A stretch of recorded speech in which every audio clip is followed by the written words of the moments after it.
성경 시편 19편 14절 말씀입니다.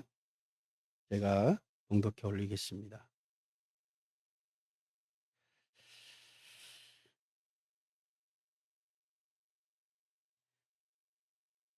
나의 반석이시여 나의 구속자이신 여호와여, 내 입의 말과 마음의 묵상이 주님 앞에 연락되기를 원하나이다.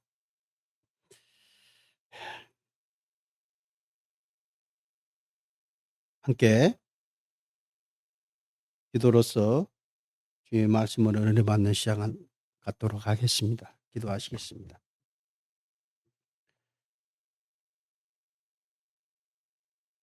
언제나 우리를 사랑하시며 우리를 세상 가운데에서 주님의 말씀으로 인도하여 주시며 우리와 언제나 함께 하시겠다고 약속하신 거룩하신 주님, 감사합니다. 오늘 또 귀하신 시간 허락하셔서 주님 앞에 나올 수 있도록 인도하여 주신 주님 감사드립니다. 세상은 너무나도 각박하고 세상이 주님의 말씀하신 대로 끝날이 우리 눈앞에 다가옴을 우리가 느낍니다. 이럴 때일수록 저희가 온전히 깨어서 주님 앞에 서며 주님의 뜻이 무엇인지 우리가 밝히 알고 그 뜻대로 우리가 행함으로 주님께 영광 돌리는 저희들의 삶이 될 수 있도록 인도해 주시옵소서. 오늘 말씀으로도 주님께서 친히 인도해 주시고 주님의 뜻을 우리에게 온전히 알게 하여 주시기를 간절히 원합니다. 우리를 사랑하시는 예수님의 이름으로 기도드렸습니다. 아멘.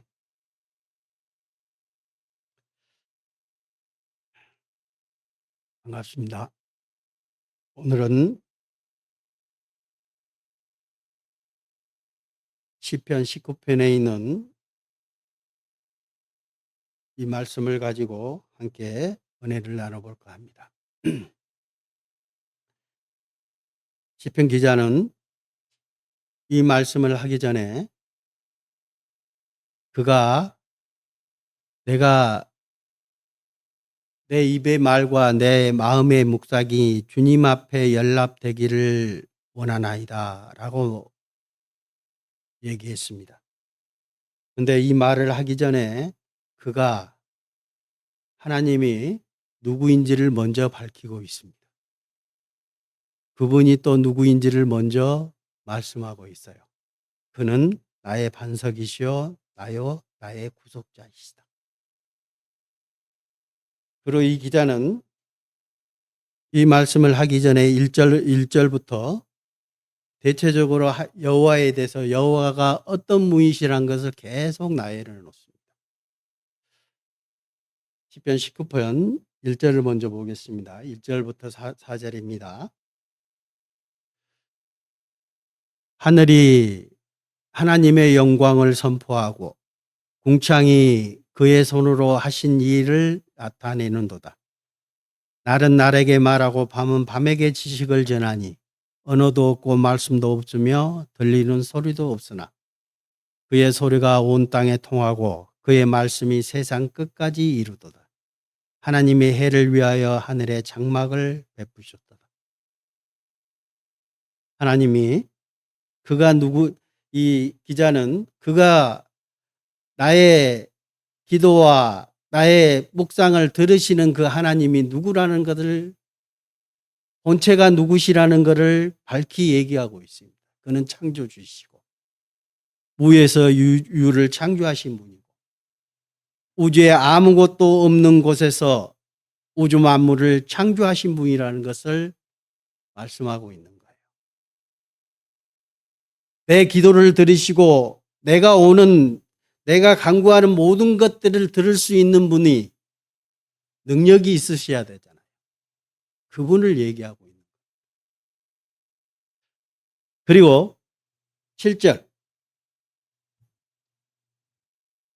보시면 여호와는 여호와의 율법은 완전하여 영혼을 소성시키시며 여호와의 증거는 확실하여 우둔한 자를 지혜롭게 하며 여호와의 교훈은 정직하여 마음을 기쁘게 하고 여호와의 계명은 순결하여 눈을 밝게 하시도다. 주님이 그 하나님이 우리를 말씀으로 인도한다는 사실입니다. 이스라엘을 하나님이 직접적으로 이끄신 것처럼 우리에게도 하나님 말씀으로 우리를 이끄시고 계신다는 사실입니다. 어디로요? 주님의 말씀 가운데로 창조하신 모든 인간들을 그 말씀 가운데로 인도하신다는 것. 그리고 19장 12절입니다. 자기 허물을 능히 깨달을 자 누구리요? 나를 숨은 허물에서 벗어나게 하시소서. 또 주의 종에게 고의로 죄를 짓게 말게 하사 그 죄가 나를 주장하지 못하게 하소서. 그리하면 내가 정직하여 큰 죄가에서 벗어나겠나이다. 죄인이라는 것을 깨닫게 해주시는 거예요. 말씀으로 인도하시고 네가 어떻게 태어났으며 어디로 가며 결과가 무엇인지를 얘기하시고 내 자신이 누구인지를 스스로 깨닫게 해주신다는 겁니다. 그래서 이제 본문에 아까 읽었던 본문 말씀입니다. 나의 반석이시요 나의 구속자이시다. 그분은 여호와다. 그 하나님이라는 거예요. 그 하나님이 내 입의 말과 마음의 묵상이 주님 앞에 연락되기를 원합니다. 내가 주님을 알지 못하고 일반적인 사람들이 하나님을 알지 못하는 사람들이 우리 인간에게는 하나님께서 처음부터 창조하실 때부터 신을 찾고자 하는 마음이 마음속에 불어넣어져 있는 겁니다. 그런데 믿지 않는 사람들도 하나님을 찾아요. 그러나 그 하나님이 누군지도 모르고 그 하나님이 어떤 분이신지도 모르고 그 하나님이 이 땅에 오셔서 어떤 일을 하셨는지도 모른 그 상황에서 하나님을 막연하게 찾는 겁니다. 그래서 우스갯소리로 믿지 않는 어떤 스님이 가다가 넘어지면 아이고 하나님 찾는다는 겁니다. 그렇죠? 왜요? 진짜 신은 하나님이라는 것을 스스로가 인정하는 것. 우주 만물을 쳐다봐도 무엇을 보더라도 하나님의 그 신성과 그 능력이 그 가운데 심어져 있는 것을 우리는 발견합니다. 그래서 저도 식물을 되게 좋아합니다. 우주 만물에 드러나 있는 것들이 자라나고 그 모습들을 자세히 살펴보고 누가 그것을 연구하고 발표하고 이런 것들을 너무너무 좋아합니다. 그거를 들을 때마다 너무너무 신기하거든요. 그것을 볼 때마다 너무너무 그분의 능력과 그분의 솜씨가 그 가운데 드러나 있기 때문에 더욱더 하나님을 의지하게 되고 하나님을 찾게 된다는 것. 그래서 하나님도 성경에 우주 만물을 보고 하나님을 깨닫게 해주시는 거예요. 그는 나의 반석이시다. 나의 기초가 되는 것. 우리 인간의 모든 사람은 하나님 없이는 아무것도 아니라는 것을 말씀하고 있는 것. 우리가 집을 짓더라도 기초가 있어야 되는 것. 기초 없이 그냥 지어놓을 수는 없는 겁니다. 그래서 성경은 계속적으로 말씀하고 계세요. 그는 반석이시다. 그 반석이 하나님이시다라는 것을 계속적으로 말씀하고 있습니다. 신명기 32장입니다. 여기 보시면 4절.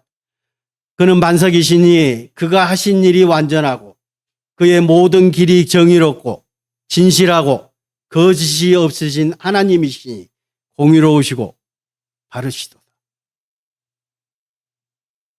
하나님이신데 우주 만물을 창조하신 반석이시다는 거예요.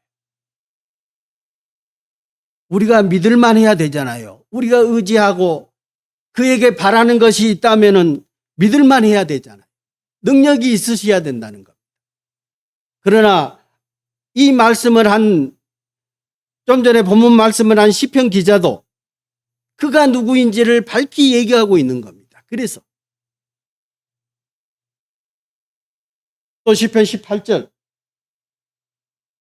2절입니다. 여호와는 나의 반석이시요 나의 요새시요 나를 건지시는 이시요 나의 하나님이시요 내가 그 안에 피할 나의 바위시요 나의 방패시요 나의 구원의 뿌리시요 나의 산성이시로다. 그는 절실히 느꼈거든요. 하나님을 의지하고 하나님께 모든 것을 맡겼던 다윗이었습니다. 죽음 앞에서도 사울을 죽이지 않고 하나님께 모든 것을 맡겼습니다.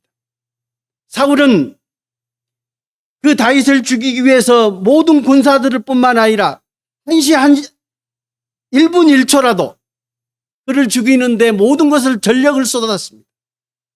그 가운데에서도 다윗은 하나님을 바라봤고 그 하나님을 의지했고 원수를 갚을 수 있는 나를 죽이고자 하는 그를 기회가 여러 번이나 존재했었습니다. 그런데도 그는 그를 손끝 하나 건드리지 않고 하나님께 모든 걸 맡겼습니다. 왜요? 하나님이 계셨거든요. 우주 만물을 창조하시고 자기를 구원하시고 여기에 있는 말씀처럼 여호와는 나의 반석이시고 요새시고 나를 건지시는 이시고 그 하나님은 내가 그 안에 피할 나의 바위시다. 나의 방패시고 나의 구원의 뿌리라. 그리고 나의 산성이라는 걸 내가 어떤 산성 안에 갇혀 들어와 있으면 그 모든 적으로부터 피할 수 있잖아요. 그리고 하나님은 내가 어떤 어려움과 힘든 과정 속에서도 나를 구원해 주실 하나님이라는 것은 그는 알았던 겁니다. 그래서 그에게 그 원수를 갚을 필요가 없었던 겁니다. 그래서 성경에서 하나님은 원수 갚는 것이 내게 있다라고 하나님은 말씀하고 계십니다. 우리도 신앙생활하다 보면 그런 예들이 참 많습니다. 그리고 내가 어떤 사회생활 하면서 회사 내에서 무슨 일이 있고 나에게 해꾸지하고 나를 해롭게 하고 나를 손해보고 했다. 그럼 우리 자매가 하는 소리가 항상 있습니다. 그리스도인을 건드려 가지고는 잘 본 놈 못 봤다. 잘된 놈 못 봤다. 그렇죠? 하나님의 자녀를 건드렸다가 나라도 망하고 집도 망하고 심지어는 목숨까지도 취해 가시는 것을 보았습니다. 저는. 제가 평택에서 한참 복음을 전할 때였어요. 그때가 정말 복음의 역사가 그때 교회의 모습 성도 수가 한 10명 정도 됐었어요. 근데 하나님의 말씀이 전파되는 곳에 거의 막 40명씩 모이고 그랬었어요.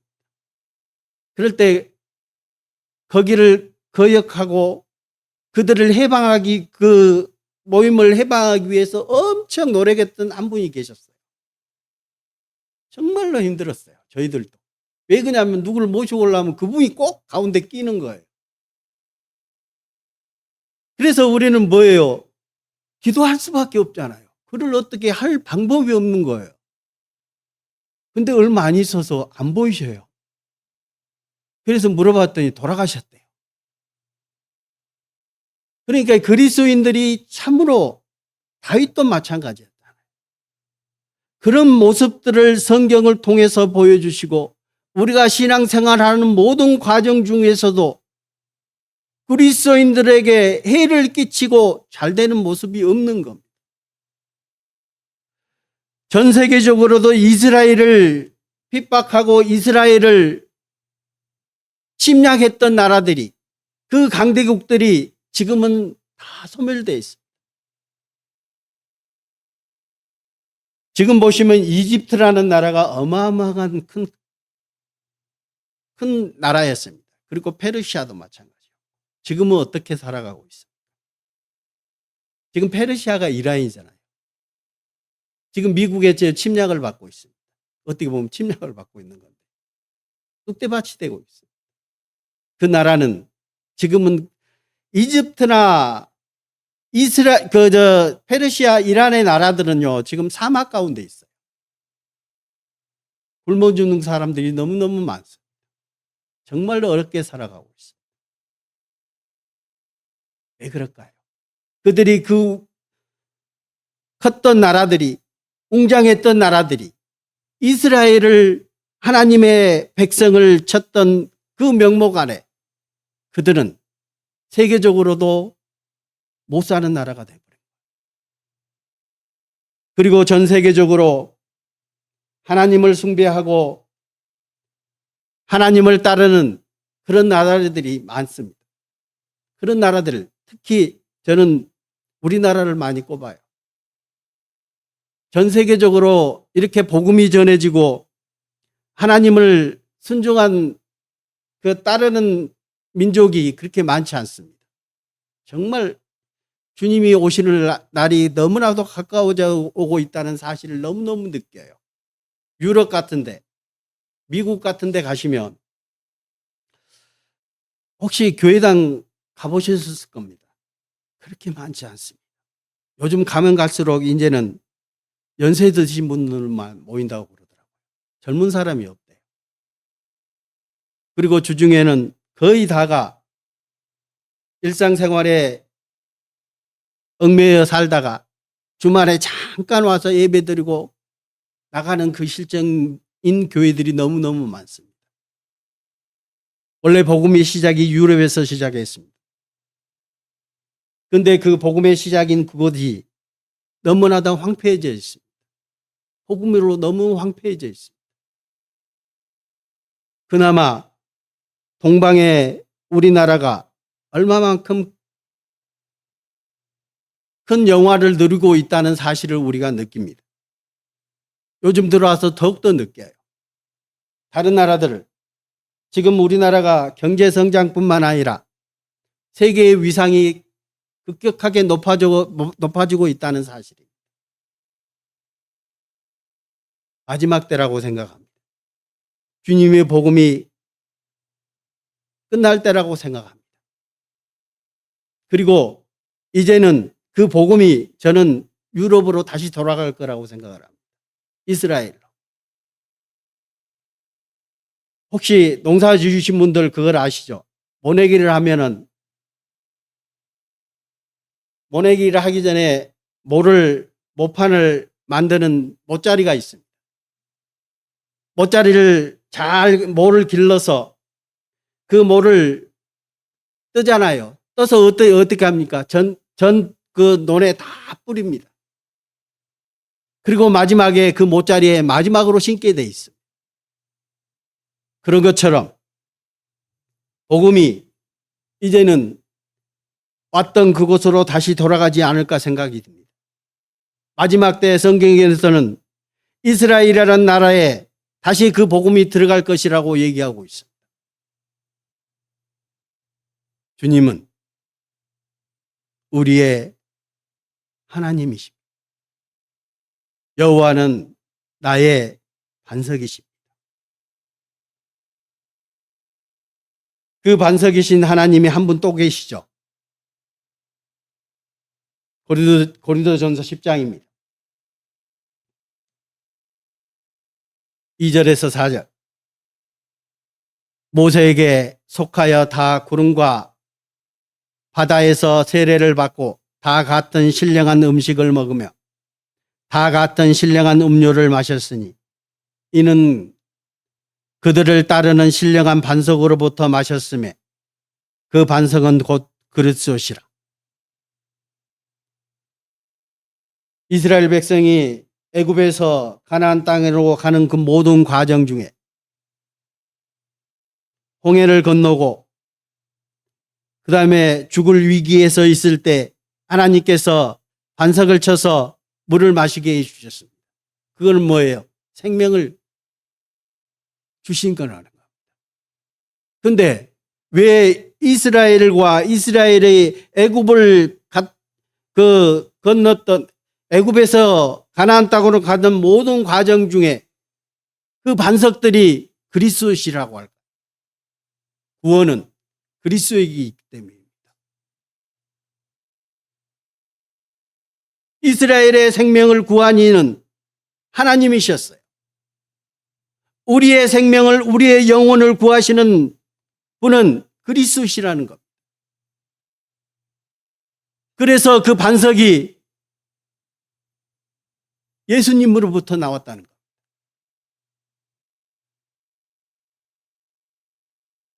또 예수님도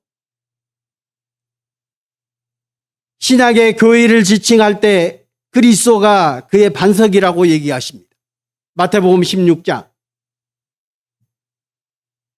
17절 18절입니다. 예수께서 대답하여 이르시되 바요라 시몬아 네가 복이 있도다. 이를 내게 알게 하신 이는 혈육이 아니요 하늘에 계신 내 아버지시니라. 또 내가 내게 이르노니 너는 베드로라. 내가 이 반석 위에 내 교회를 세우리니 음부의 권세가 이기지 못하리라.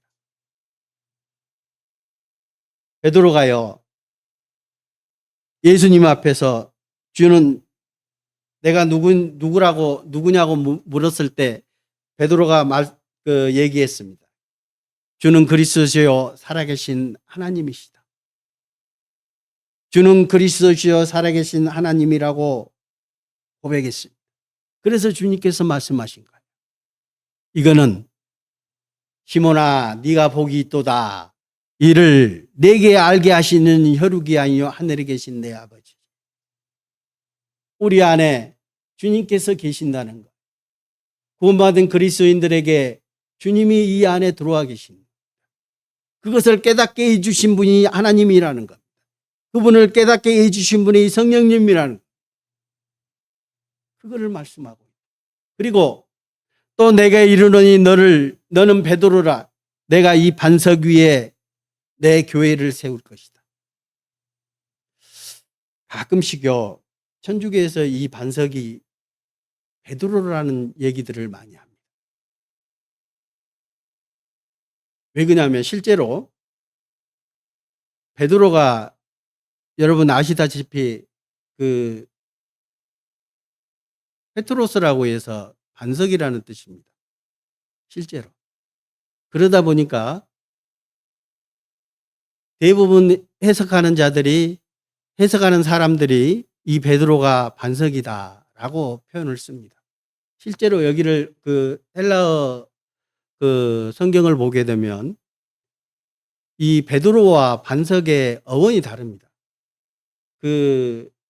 바이라는 뜻의 페트라하고 베드로는 페트로스라고 얘기하는데 반석은 페트라라는 표현을 씁니다. 근데 이게 원래 헬라에 뭐가 다르냐 그러면 성이 달라요. 성이. 페트로스는 남성의 어원을 쓰는데 우리가 반석을 알고 있는 이 페트라는 여성 지칭합니다. 그러니까 완전히 다른 거예요. 남성과 여성인 것처럼. 완전히 다른. 예수님은 여자를 빌려서 오셨잖아요. 그렇죠? 남자의 씨를 받지 않고 여자의 태를 빌려서 이 땅에 오신 분입니다. 예수님과 그래서 하나님은 예수 그리스도가 머리시고 교회를 이루실 때 예수 그리스도가 머리시고 그 몸이 이루어져 가는 게 교회잖아요. 지금도 마찬가지입니다. 세상에 끝나는 그 날까지 주님은 교회를 이루어 가실 겁니다. 우리도 교회의 일부가 되어 있습니다. 어떤 지체인지는 모르겠습니다. 각 지체가 존재합니다. 몸은 교회의 지체가 존재하듯이 교회에도 각 지체가 존재합니다. 그러나 머리는 그리스도시라는 것을 우리는 압니다. 머리에서 모든 것을 공급받고 모든 명령을 따르고 그대로 행동하는 게 우리의 지체의 모습입니다. 그렇죠? 머리가 명령하지 않으면 우리 몸은 어떤 것도 움직일 수 없다는 겁니다. 그래서 그리스도가 기초가 되시는 겁니다.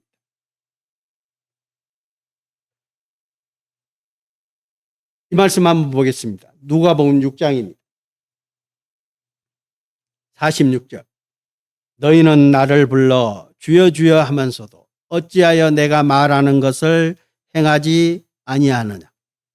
내게 나와 내 말을 듣고 행하는 자마다 누구와 같은 것을 너희에게 보이리라. 그 누구가 누구냐? 48절. 집을 짓되 깊이 파고 주추를 반석 위에 놓은 사람과 같다. 큰 물이 나서 탕류가 그 집에 부딪히되 잘 지었기 때문에 능히 요동하지 못하게 하였거니. 하나님의 말씀을 듣고 하나님 말씀대로 하나님 뜻 가운데 살아가는 사람, 그 사람은 주추를 반석 위에 놓은 사람과 같다라고 얘기하는 겁니다. 근데 많은 사람들이 지금 우리나라에도 기독교가 1,000만 명이 넘습니다. 근데 왜 성경은 주여 주여 하는 자마다 다 천국에 들어갈 것이 아니라고 얘기했을까요? 그들이 다 천국에 들어가지 못하기 때문입니다. 그리고 성경은 좁은 문으로 들어가기를 힘쓰라 얘기합니다. 왜 좁은 문이라고 얘기했을까요? 많은 사람들이 하나님을 찾고 하나님을 믿는다고 하는 사람들이 많다는 겁니다. 근데 그 들어가는 문은 작다는 겁니다. 정말 하나님을 믿고 따르는 사람들이 적다는 겁니다. 그래서 너희는 나를 불러 주여 주여 하면서 어찌 내가 말하는 것을 행하지 아니하냐는 겁니다. 주님의 말씀대로 주님의 은혜대로 구원함을 받지 않는 사람들이 너무너무 많습니다. 심지어는 죄송한 말씀입니다만은 목사라는 분들도 하나님을 믿지 않는 사람들이 너무 많은 것 같아요. 귀신을 믿는 사람들이 너무 많습니다. 막연하게 하나님을 믿는 사람들이 너무 많습니다. 하나님의 뜻대로 하나님을 믿는 사람들이 그렇게 많지 않다는 겁니다. 하나님은 여러 가지 방법으로 하나님의 은혜가 무엇인지를 가르쳐 보여주고 있습니다.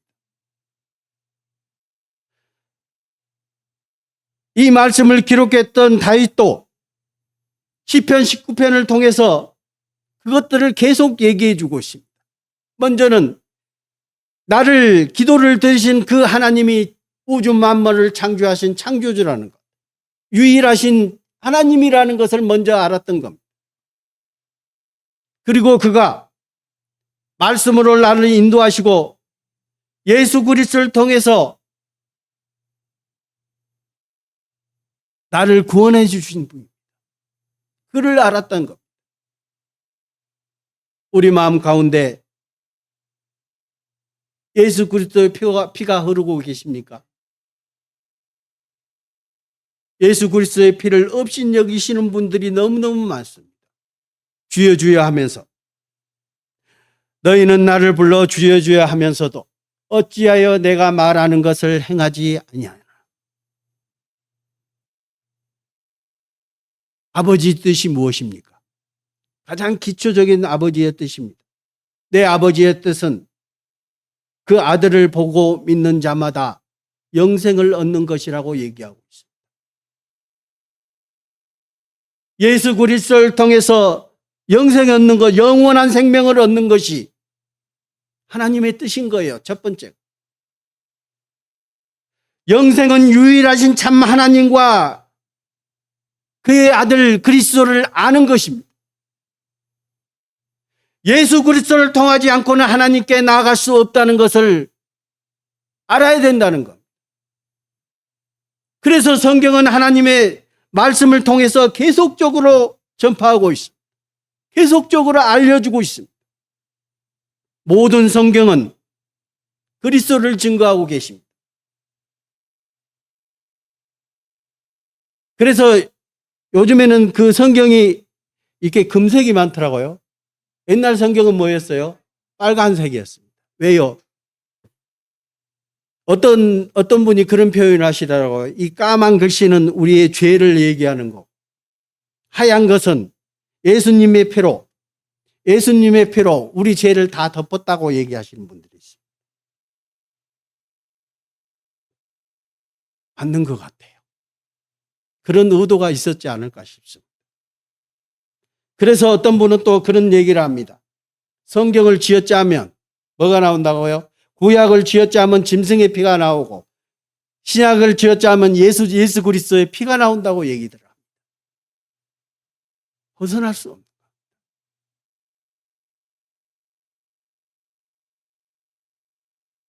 주님이 아니고는 우리가 천국에 갈 수 없는 것, 하나님을 알 수 없는 것. 그래서 내게 나와 내 말을 듣고 행하는 자는 집을 짓되 깊이 파고 주추를 반석 위에 놓은 사람과 같다라는 것. 우리는 어디에 집을 지으셨습니까? 내 반석은 그리스도이십니까? 당연하고 말. 그리스도인들, 우리가 그리스도인이라고 자랑스럽게 얘기할 수 있는 것은 그리스도의 피가 내 마음속에 흐르고 있기 때문입니다. 다시 본문입니다. 나의 반석이시오 나의 구속자이신 여호와여, 내 입의 말과 나 마음의 묵상이 주님 앞에 연락되기를 원하나이다. 내 마음의 말과 마음의 묵상이 주님 앞에 연락되기를 원하는 그 전에 그거를 들어주시는 하나님이 나의 반석이시라는 거예요. 그리고 나를 구원해 주신 구속자이라는 겁니다. 나를 죄악 가운데서 내 죄를 없이 하여 주시고 나를 구원해 주신 예수 그리스도를 통해서 구원해 주신 그 구속자가 하나님이라는 것을 이는 먼저 얘기하고 있는 겁니다. 왜요? 그를 믿었기 때문이죠. 그를 의지했기 때문입니다. 여러분 구속에 대해서 아시죠? 여기 보시면 사전적 의미가 같이 나와 있더라고요. 예수가 십자가에 못 박혀 인류의 죄를 대속함으로써 인류를 구원함. 너무나도 잘 표현해 놨어요. 그런데 구속, 예수가 십자가에 못 박혀 인류의 죄를 대속함으로써 인류를 구원함. 아멘이죠. 근데 가끔씩 그 인류 가운데 자기를 빼놓으신 분들이 계세요. 외계인이신가 아니면 짐승이신가? 가끔씩 다 안 돼요. 예수님의 온 세상 죄를 가지고 가셨다고 다 안 돼요. 예수님이 인류의 모든 죄를 가지고 가셨다고 안 돼요. 그래서 선생님은요, 그럼 뭐예요? 뒤돌아서 열심히 해야죠. 아직 못 갚았대요. 누가 갚으라고 그랬어요? 믿기만 하면 된다고 했는데. 그렇죠? 갚으라고 하지 않았거든요. 믿기만 하면 돼요.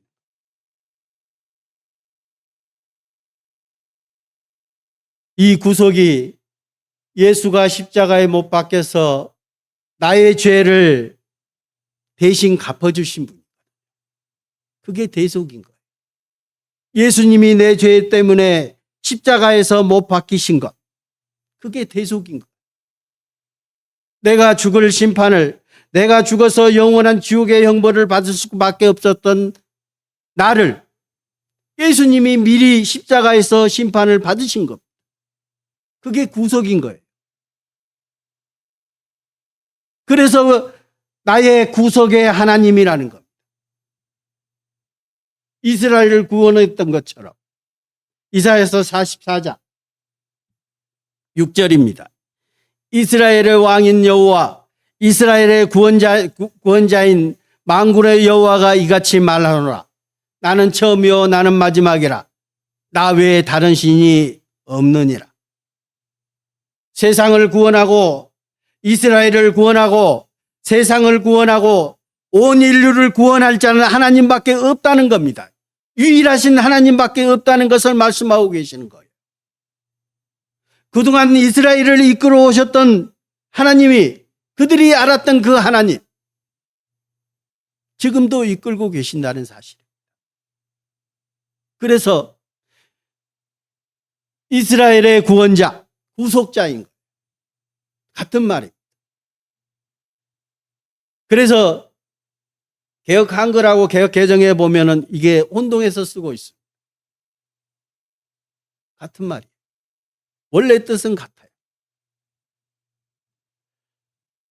우리가 잘 아시는 말씀입니다. 이사야 44장 22절. 내가 네 허물을 빽빽한 구름같이 내 죄를 안개같이 없이 하였으니 너는 내게로 돌아오라. 내가 너를 구속하였음이니라.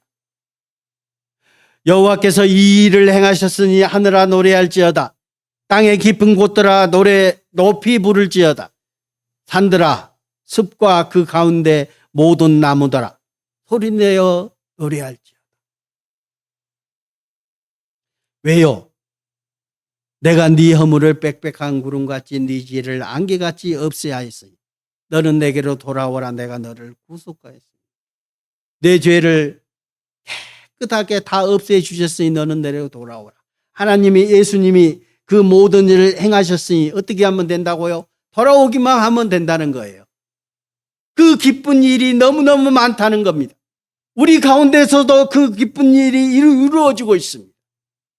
그래서 23절에는 여호와께서 이 일을 행하셨으니 하늘도 노래하고 땅의 깊은 곳도 노래 부르고 산들의 숲도 그 가운데 있는 모든 나무들도 소리내어 노래 부르라 얘기합니다. 우리가 찬양을 부를 때 왜 부르십니까? 기쁠 때 부릅니다. 왜 흥얼거려져요? 은혜가 되고 기쁨이 있기 때문에 흥얼거리는 겁니다. 우리가 찬양을 부를 때마다 우리가 찬양의 가사들은 대부분이 그리스도인들이 자기 마음속에 있는 간증들을 내놓는 겁니다. 그 간증들을 음을 맞춰서 우리가 부르고 있어요. 그런데 우리가 그 찬양을 부를 때마다 아멘이 되잖아요. 그래서 마지막에는 아멘으로 마치는 겁니다. 왜? 우리가 그를 믿기 때문에. 그들의 마음과 우리의 마음이 같기 때문입니다. 그래서 아멘을 외칠 수 있는 거예요. 입으로만 외치십니까? 그건 아니잖아요. 저번에도 한번 식물이 어떻게 반응하는 것을 한번 보여드린 적이 있을 겁니다. 식물도 노래한다니까요. 오히려 우주 만물도 노래하고 있습니다. 왜? 하나님의 지음을 받은 그들이기 때문에. 그 기쁨이 너무너무 크기 때문에 우리가 찬양하고 우주 만물도 찬양하는 겁니다. 로마서 3장 24절. 그리스도 예수 안에 있는 속량으로 말미암아 하나님의 은혜로 값없이 의롭다 하심을 얻은 자 되었느니. 그리스도 예수 안에서, 그리스도 예수 안에 있는 속량 똑같은 말이에요. 여기 이 속량이 똑같은 말이에요. 몸값을 받고 종을 놓아주어 양민이 되게 했다. 원래 이 뜻입니다. 속량이라는 뜻이. 2번을 보시면 예수가 인류의 죄를 대신하여 십자가에 못 박혀 죽음으로써 대속한 행위다. 이게 속량이라는 뜻입니다. 속죄라는 뜻, 대속이라는 뜻 똑같죠. 남의 근심과 고난을 대신하여 받았다. 원래 옛날에도 이 속량이라는 뜻을 쓸 때 몸값을 받고 종을 놓아 양민이 되게 있다는 것은 옛날에 노비는 사람 취급도 안 했습니다. 인간으로서의 취급을 하지 않았어요. 그러니까 어떻게 보면 하나님도 죄인을 의인과 완전히 구별되잖아요. 그런 것처럼 노비와 이 양민은 사람을 얘기하는 거예요. 그러니까 노비는 사람 취급, 짐승 취급받았어요. 그래서 이 속량이라는 뜻이 노비에서 양민으로 됐다는 그 뜻이면 이제는 이 사람이 사람 됐다는 겁니다. 그렇죠? 사람 된 거예요. 신분을 상승시켜 준 거잖아요. 우리도 이번에 있는 말씀처럼 얘기처럼 예수가 인류의 죄를 대신하여 십자가에 못 박혀 죽음을 죽었다. 예수님이 인류를 대신해서. 인류를 표현하면 좀 그렇죠. 예수님도 세상 죄를 지고 가는 하나님의 어린 양이었는데 나를 좀 대비했으면 좋겠어요. 예수님이 내 죄를 대신하여 십자가에 못 박혀 죽었다. 그게 속량이다. 그렇죠? 그래서 내가 죄인으로서 죄인이었다가 의인이 됐다는 거예요. 노비에서 양민이 된 것처럼 종에서 의인이 된 것처럼 종이었던 내가 하나님의 자녀가 된 것처럼. 그렇죠? 누구 때문에? 예수님 때문에. 우리가 뭐 한 거 있어요? 아무것도 없어요. 그냥 믿는 것뿐이잖아요. 그가 하신 일을 우리가 알고 그 말씀을 믿는 것뿐이에요. 얼마나 큰 겁니까? 그래서 에베소서는 우리에게 구원을 주셨는데 뭘로 주셨다고요? 선물로 주셨다라고 얘기하고 있습니다. 왜 선물일까요? 선물은 값어치가 있어요, 없어요? 값어치가 없는 거예요. 어떤 분이 가끔씩 선물을 드렸는데 그러신 분들이 가끔 시골에 가면 어르신네들이 그게 있어요. 뭘 선물을 갖고 갔어요. 그러면은 뭐라 합니까? 그래도 꼭이 여기 주머니에서 뭐 또 한 푼 꺼내가지고 미안해서. 그러면 그 선물의 값어치가 뭐예요? 그 5,000원짜리, 10,000원짜리가 돼버리는 거예요. 하나님은 우리에게 이 큰 은혜를 우리에게 선물로 주셨습니다. 그런데 어떤 이들은 이렇게 생각하시는 분들이 계세요. 내가 열심히 해서 그 값어치를 얼마만큼 대신하려고 하시는 분들이 계세요.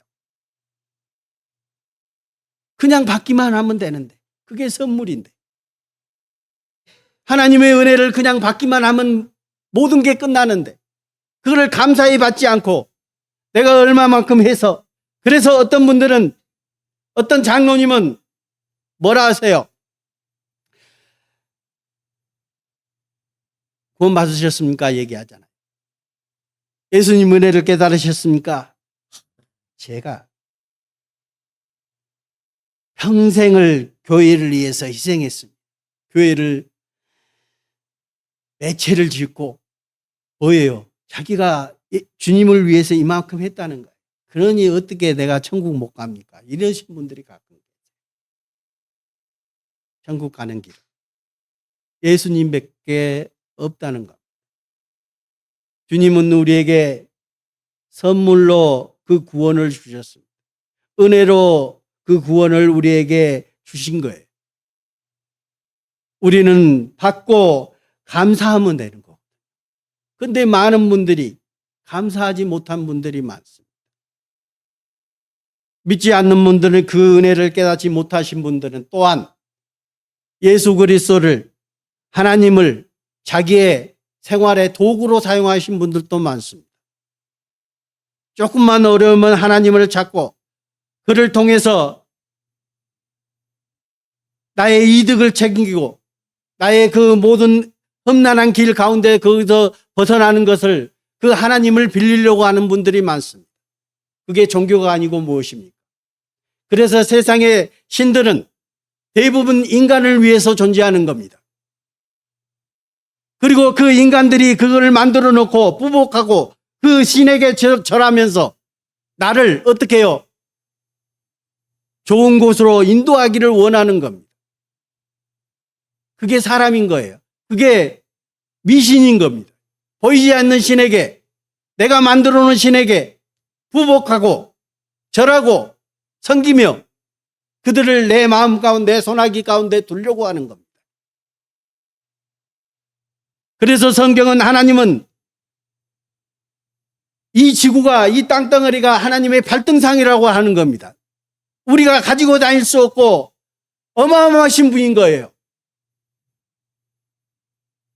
하나님은 우리를 이끄시는 분이시지, 거룩하신 분으로 신으로 계신 분이시지, 우리 가운데 우리 손아귀에 있는 그런 조그만 신이 아니라는 겁니다.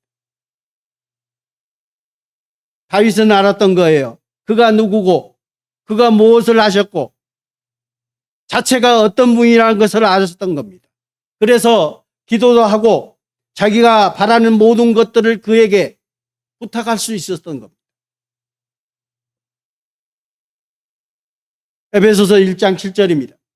그는 그리스도 안에서 그의 은혜의 풍성함을 따라 그의 피로 말미암아 속량 곧 죄사함을 받았느니라. 속량 곧 죄사함을 받았느니라. 그가 우리 죄를 없이 하기 위해서 이 땅에 오신 거잖아요. 그래서 십자가에서 우리 죄를 영원히 사해 주신 겁니다. 골로새서 1장 14절입니다. 이제 앞으로 일어날 일들입니다. 우리 가운데 지금 현재 일어날 일들입니다. 그 아들 안에서 우리가 속량 곧 죄사함을 얻었도다. 얻었습니까? 대부분이, 어떤 분들은 여기에서 조금 틀어지신 분들이에요. 얻을 것이라, 내가 죽어봐야 알지, 주님 앞에 가봐야 알지. 믿음이 없으신 분이에요. 주님은 확실하게 얘기합니다. 그 아들 안에서 우리가 속량 곧 죄사함을 얻었도다 하는 거예요. 우리의 믿음은 확실해야 되는 거예요. 얻었도다. 앞으로는 4장 30절, 하나님의 성령을 근심하게 하지 말라. 그 안에서 너희가 구원의 날까지, 주님이 오시는 그 날까지 인치심을 받았네. 주님께서 우리를 구속하는 그 날까지 하나님께서 지키신다는 거예요. 좀 있으면 우리가 변화돼서 주님 앞에 갈 겁니다. 그날이 머지 않았다는 사실을 우리는 세상 돌아가는 걸 보면서 보고 있습니다. 세상은 이제 기계의 세상이 될 것이라는 것을 요즘은 너무너무 많이 봐요. 요즘은 AI 시대입니다. 저는 엊그저께 영상 하나 봤습니다. 여수에서 굴을 까는데요. 그거 보셨는지 모르겠네. 굴을 까는데 사람들이 한 30명이 모여서 깐대요. 근데 기계 하나가 그 모든 일을 다 한대요. 나 깜짝 놀랐어요. 굴도 어떻게 까지? 그랬거든요. 근데 로봇 하나 딱 들여놓으니까 그 30명이 할 일이 싹 없어졌대요. 대단하더라고요. 어떻게 사람이 깔면 막 이러잖아요. 근데 그 기계가 하는 거는요, 뭐 압력을 통해서 한다는 것 같은데. 근데 사람이 깔면은 그래서 실수가 있고 이 굴 상처도 내고 이러는데 그거는 상처 하나 없이 그대로 나옵니다. 너무 신기하더라고요. 그러니 그거 안 쓰겠습니까? 그래서 마지막에 굴만 막 해서 고르기만 하면 돼요. 그 혹시나 막 큰 찌꺼기 있으면 하나씩 그 해주고 다시 담고 이 일밖에 없습니다. 로봇가 다 해요. 혼자서 24시간 행동합니다.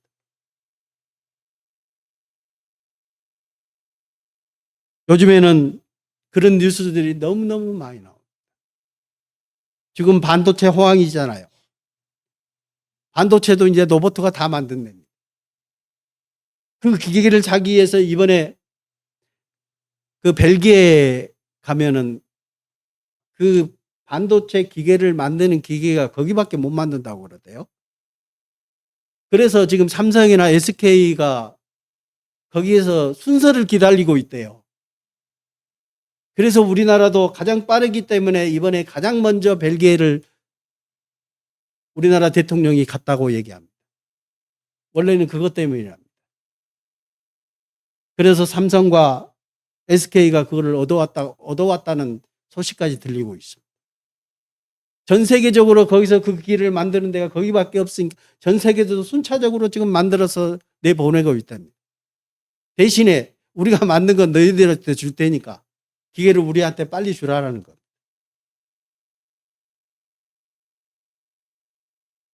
전 세계가 자동차도 이제 로봇가 거의 다 대신하고 있습니다. 그 시대가 성경에 사람이 아니라 기계가 모든 세상을 통제하는 시대가 나타날 것이라는 것. 얼마나 멀었을까요? 요즘은 옛날에는 10년이면 강산이 변한다고 그랬는데 지금은 1년도 안 돼서 강산이 변하고 있습니다. 한 해가 넘어가면 그다음 강산이 변해 있어요. 요즘 세대가 이렇게 빠릅니다. 이 빠른 세대에 우리 그리스도인들은 어떻게 살아가야 합니까? 그거를 하나님은 묻고 있습니다. 시편 19편 14절이 본문 말씀입니다. 나의 반석이시여 나의 구속자이신 여호와여 내 입의 말과 마음의 묵상이 주님 앞에 연락되기를 원하십니까? 우리가 믿고 있는 그 하나님, 우리가 신뢰하고 있는 그 하나님 확실하잖아요. 빈틈이 없으시잖아요. 능력이 있으신 분이잖아요. 그래서 우리가 그분에게 우리가 바라고 간구하고 말씀을 드릴 수 있는 거잖아요. 그 연락되기를 원한다.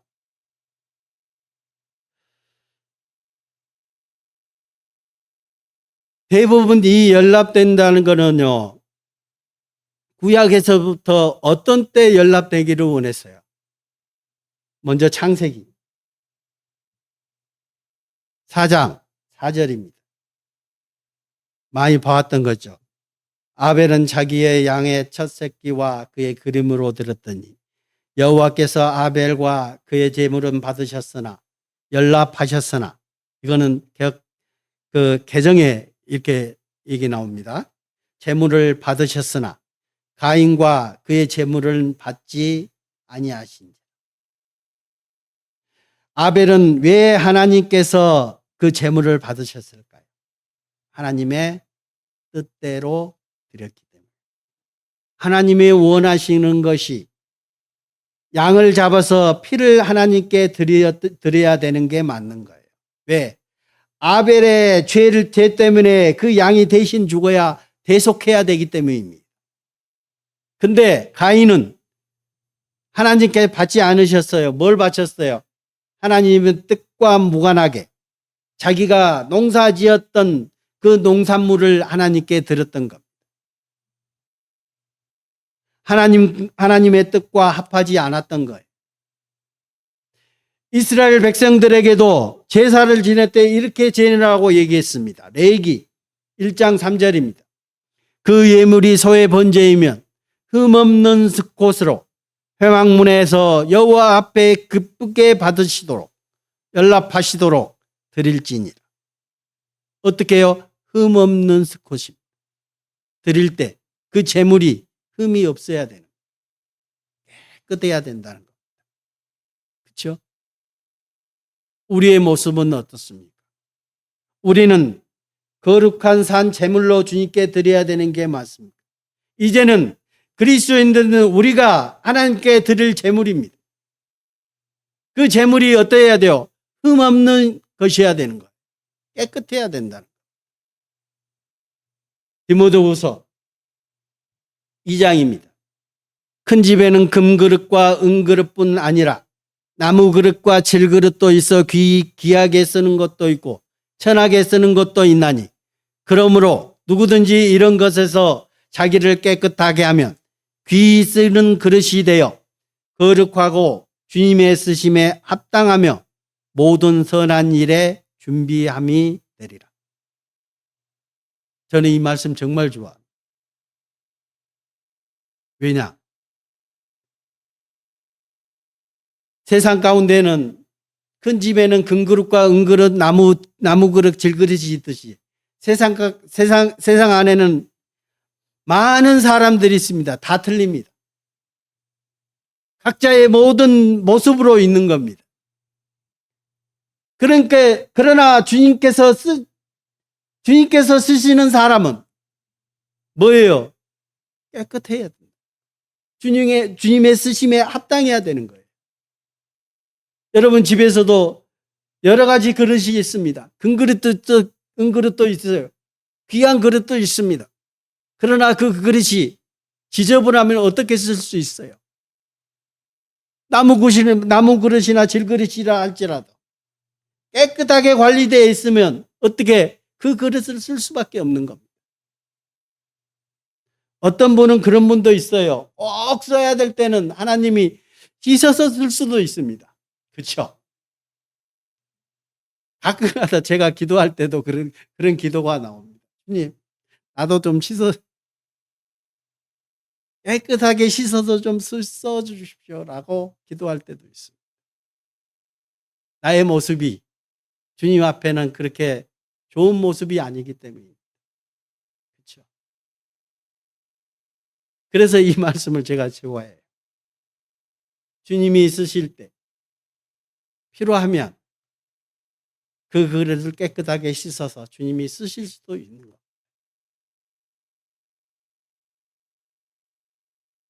그러므로 누구든지 이런 것에서 자기를 깨끗하게 하면 귀히 쓰는 그릇이 되어 거룩하고 주인의 쓰심에 합당하며 모든 선한 일에 준비함이 됩니다. 우리가 간구하고 우리가 묵상하고 우리가 언뜻 가운데 우리가 가끔씩 저는 이 카톡을 보면서 기도 부탁이 계속 올라오잖아요.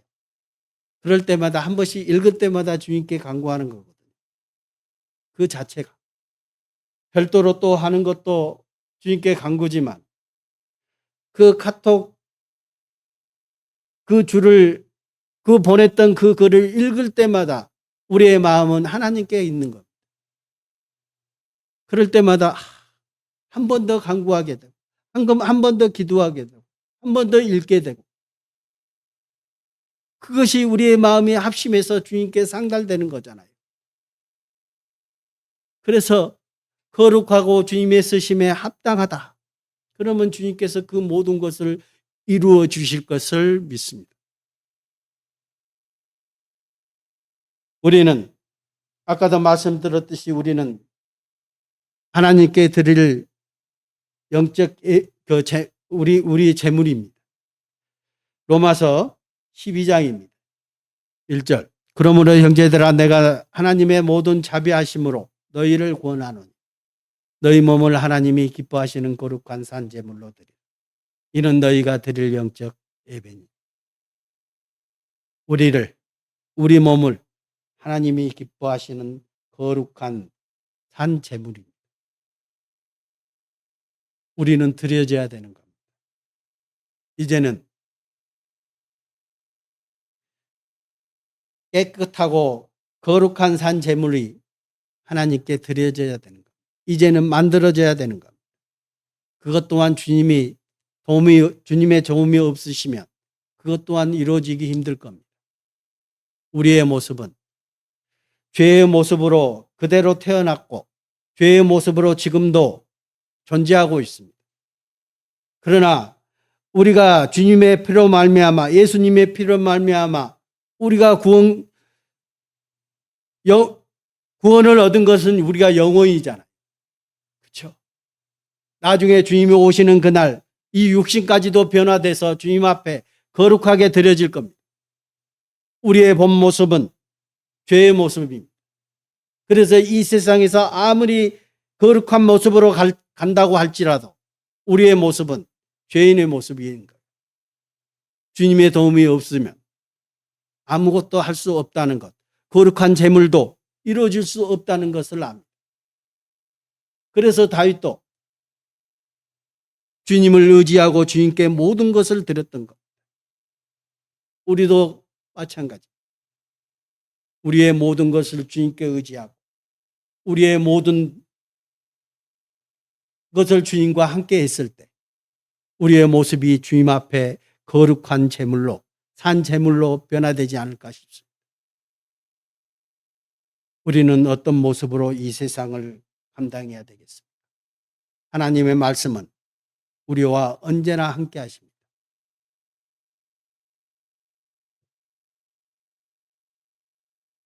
마지막 말씀을 하겠습니다. 요한복음 9장입니다. 그 사람이 대답하여 이르되 이상하다. 이 사람이 내 눈을 뜨게 하였으되 당신은 그가 어디서 왔는지 알지 못하는도다. 하나님이 죄인의 말을 듣지 아니하시고 경건하여 그의 뜻대로 행하는 자의 말은 들으시는 줄을 우리가 아나이다. 여러분 아시죠? 날 때부터 맹인된 사람이었습니다. 이 사람이 눈을 떴어요. 예수님이 어떻게 했어요? 땅에 침을 뱉어가서 이겨가지고 그 눈에 발라줬습니다. 안 보이니까 몰랐겠죠. 침을 뱉은지 안 뱉은지. 근데 소리로서는 들었지 않았을까요? 근데 일반적으로 사람이 봐서 침 뱉으면 대부분 지저분하게 생각하잖아요. 근데 땅에 그 이겨가지고 붙여서 그 눈을 뜨게 해주셨어요. 그리고 한 가지를 더 드렸죠. 뭐예요? 실로암 못에 가서 씻으라. 그거는 내가 할 일이거든. 주님은 우리 죄를 영원히 사해 주셨습니다. 십자가에서 주님께서 우리 죄를 영원히 사해 주셨다고 얘기하십니다. 근데 그 일과 내가 믿지 않으면 그 모든 것이 소용이 없는 거예요. 나하고. 이 맹인이 예수님께서 그 흙에 침을 뱉어서 이겨가지고 눈에 발라줬습니다. 그리고 실로암 못에 가서 씻으라 얘기했어요. 씻지 않으면 아무 소용이 없는 거예요. 나아만 장군이 물에 7번 들어갔다 나오다가 했어요. 그러면 문둥병이 낫겠다고 주님이 말씀하셨어요. 그럼 뭐예요? 가서 7번 해야 되는 거예요. 주님의 뜻대로 행하는 자입니다. 주님의 말씀대로 행하는 자입니다. 그래야 이것이 이루어지는 겁니다. 근데 30절에 보세요. 그 사람이 대답하여 이르되 이상하다. 이 사람이 내 눈을 뜨게 하였으되 당신들은 그가 어디서 왔는지. 예수님이 어디서 왔느냐? 그리고 네 눈을 뜨게 한 이가 누구냐 하는 거예요. 안식일에 그 일을 행하셨는데. 근데 당신들은 하나님의 율법을 가르치고 하나님을 안다고 하는 사람들이 당신네들은 왜 그를 모르느냐 하는 거예요. 나는 주님이 내 눈을 뜨게 해주셨다는 게 확실하거든요. 근데 왜 당신들은 몰라? 그거잖아요. 말씀을 가르쳐주고 율법을 가르쳐주고 성경을 가르쳐주는 사람들이 예수님을 모른다면 그 이해가 안 되잖아요. 요즘도 그런 분들이 많이 계시는 것 같아요. 그래서 그의 뜻대로 행하는 자, 하나님의 말씀대로 행하는 자의 말은 주님께서 들으신다는 겁니다. 요한일서 5장입니다. 마지막 말씀, 죄송합니다. 내가 하나님의 아들의 이름을 믿는 너희에게 이것을 쓰는 것은 너희와 하여금 너희에게 영생이 있음을 알게 하려 함이니라. 그를 향하여 우리가 가진 바 담대한 것이 이것이니 그의 뜻대로 무엇을 구하면 들으십니다. 우리가 무엇이든지 구하는 바를 들으시는 줄을 안즉 우리가 그에게 구한 그것을 얻은 줄을 또한 아시죠?